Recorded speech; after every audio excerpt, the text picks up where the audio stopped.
Okay, so welcome back everybody to the deep dive. We're diving into some pretty intense material today. Yeah, definitely intense. Yeah, this is gonna be a heavy one, but also really interesting. Absolutely fascinating, I think. Yeah, so we're looking at we're going to New Orleans, Okay. specifically Bourbon Street, All right. I'm with you. um, but not for the usual reasons. We're not talking about Mardi Gras All or right. or anything like that.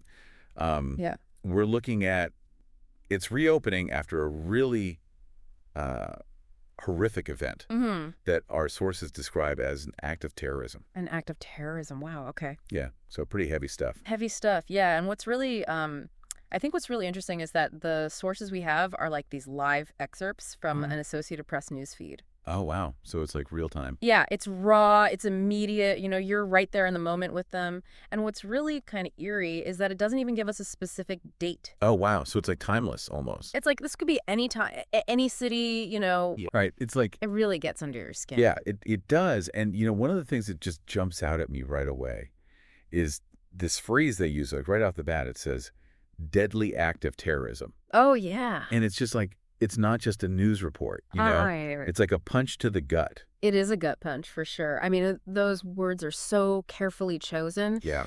to convey just the sheer gravity of the situation. Yeah. We're talking about a city that's been brought to its knees, Right. grappling with fear and grief, and like in the middle of all this, Yeah. they're making the decision to reopen Bourbon Street. Which is a huge deal, right? Huge. I mean, Bourbon Street is not just any street. Right. It's Like iconic. it's the pulse of New Orleans. Yeah. Historically, it's been this melting pot. You think of jazz, Creole culture, Yeah. just this vibrant mix of people. I And know. economically, it's the heart of the city's tourism. Right. So you can imagine just the weight of reopening this street so soon after such a tragedy. That's like a giant "we will not be broken" sign. Exactly. Yeah. But I imagine there were a lot of mixed emotions about it, too. Oh, absolutely. It can't be easy to just jump back into the party atmosphere Right. when something so dark has just happened. It's that concept of urban resilience, a city's ability to bounce back, adapt, and thrive in the face of adversity. Yeah. And I think New Orleans really embodies that. Yeah. There are these stories of businesses like the old Absinthe House, I've heard of that. which amazingly was back up and running within days, Wow. serving drinks, offering a sense of normalcy. That's amazing. I talk about a shot of courage. Right.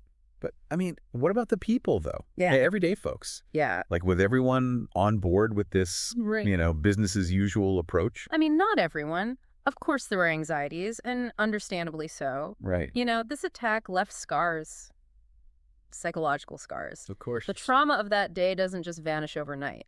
And that raises a really crucial question. What kind of support was provided to help people process this trauma and heal? That's such a good point. Were there resources for mental health, for community rebuilding? Right, because it's easy to focus on the physical rebuilding, like the bricks and mortar. Exactly. But the emotional rebuilding, that's a whole other challenge. It's a whole other challenge, and it requires a trauma-informed approach, Yeah. Understanding that a community's recovery goes beyond just fixing building. Right. It's about addressing the psychological and emotional needs of the people affected. Right. And that's where I think about, Yeah. the music, the spirit of New Orleans. Absolutely. Like, did that play a role A vital role, I think. in the healing process? Yeah, music is such a big part of the New Orleans experience. Oh, yeah. And so, was there a conscious effort to use music as a healing tool? Yeah. Absolutely. Local musicians took to the streets, Wow. filling the air with jazz, blues, soulful melodies. It was this collective act of healing, That's beautiful. a way to reclaim the joy and vibrancy that had been so brutally disrupted. Music became this bridge, connecting people through shared grief and hope. That's powerful. Yeah. So we see this city hit by this tragedy. Yeah. But then choosing to reopen its most iconic street and reading this live news feed, Right. we're like right there with them, feeling the rawness of those early days. You really are. But there's one thing that really jumps out at me. Okay. The article, it focuses on the reopening and the act itself, Yeah.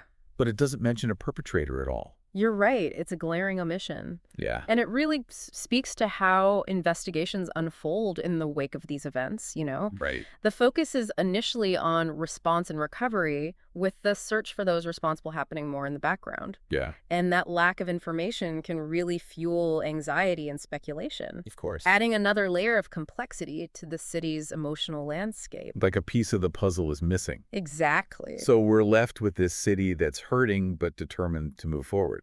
Yeah. We see the resilience, the power of community, and that role of music in healing. Yeah. But this news feed, it only gives us a glimpse into a much larger story. It does, and it leaves us with this really powerful thought. Yeah. How does a city rebuild, not just physically, but also emotionally after something like this? New Orleans is known for its joyous spirit, its celebrations. Yeah. So how do they navigate the echoes of such darkness while still clinging to that spirit? Yeah, that's a great question. It's a question worth pondering, not just for New Orleans, but for any community facing similar challenges. That's a good point. Yeah, it is. Really good stuff to think about. I have a lot to unpack there. Absolutely. And that's our deep dive for today. Thank you for having me. Yeah, this was great. Thank you so much for coming on and sharing your expertise with us. My pleasure. And to everyone listening, thank you for joining us. And we'll see you next time on the deep dive. See you later. Right back. Bye.